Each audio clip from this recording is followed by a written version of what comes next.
കാസർഗോഡ് ജില്ലയുടെ മലയോര മേഖലകളിൽ നേരിയ ഭൂചലനം. വെള്ളരിക്കുണ്ട് താലൂക്കിലാണ് പുലർച്ചെ 1:35 ഭൂചലനവും ഒപ്പം അസാധാരണ ശബ്ദവും ഉണ്ടായത്. എന്നാൽ റിക്ടർ സ്കെയിലിൽ ഭൂചലന തോത് രേഖപ്പെടുത്തിയിട്ടില്ല. അറബിക്കടലിലുണ്ടായ ചെറിയ ഭൂകമ്പങ്ങളുടെ പ്രകമ്പനം കാരണമെന്നും ആശങ്ക വേണ്ടെന്നും ദുരന്ത നിവാരണ അതോറിറ്റി അറിയിച്ചിട്ടുണ്ട്.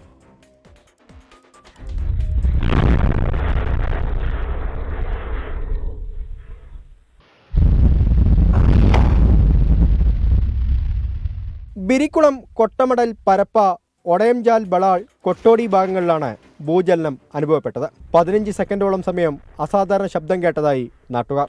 ഇടിമുട്ടുന്ന പോലത്തെ ഒരു സൗണ്ടും പിന്നെ ഞങ്ങൾ ഞെട്ടി ഉണർന്ന് ഇത് നോക്കുമ്പോഴത്തേക്ക് അതിൻ്റെ ഒന്നിച്ച് തന്നെ ഒരു കാറ്റടിക്കുന്ന മാതിരി, കാറ്റ് കൊടുങ്കാറ്റടിക്കുന്ന മാതിരിയല്ല, ഒരു ഷൂന്നില്ല ഒരു സൗണ്ട്, ഒരു ഹോൾസ് എന്നല്ല ഇങ്ങനെ പുക വരുന്ന മാതിരിയുള്ള ഒരു സൗണ്ട് അതുണ്ടായത്.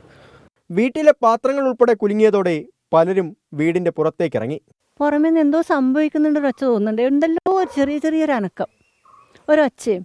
ഒരു മിനിറ്റ് കഴിയുമ്പോഴത്തേക്കെല്ലാം പഴയ പോലെയായി. മാലോം, നർക്കിലക്കാട്, പരപ്പ, പാലംകല്ല് ഭാഗത്തും ഭൂചലനം അനുഭവപ്പെട്ടു. തടിയൻവളപ്പ് ഭാഗത്തും ഇതേ അനുഭവമുണ്ടായി. രാത്രിയിൽ നമ്മൾ ഒരു ഇടി ആദ്യം മുട്ടിക്കഴിഞ്ഞാൽ ലാസ്റ്റ് ഒരു സൗണ്ട് കേൾക്കുന്നില്ല, നമ്മൾ ഒരു ഭൂതൊരു സൗണ്ട് കേൾക്കും. ആ സൗണ്ടിലാണ് നമുക്ക് അറിഞ്ഞു തന്നെ. ചുള്ളിക്കര കാഞ്ഞിരത്തടിയിൽ പലരും വീട്ടിൽ നിന്നും പുറത്തേക്കോടി. കരിന്തളം ഭാഗത്തും സമാന സാഹചര്യമുണ്ടായി. തഹസിൽദാർ സ്ഥലത്ത് പരിശോധന നടത്തി. അറബിക്കടലിൽ ലക്ഷദ്വീപിന് പടിഞ്ഞാറേക്കുണ്ടായ 3 ചെറിയ ഭൂകമ്പങ്ങളുടെ പ്രകമ്പനമാണ് മലയോര മേഖലയിലെ ഭൂചലനത്തിന് കാരണമെന്ന് ദുരന്ത നിവാരണ അതോറിറ്റി വ്യക്തമാക്കി. 24 കാസർഗോഡ്.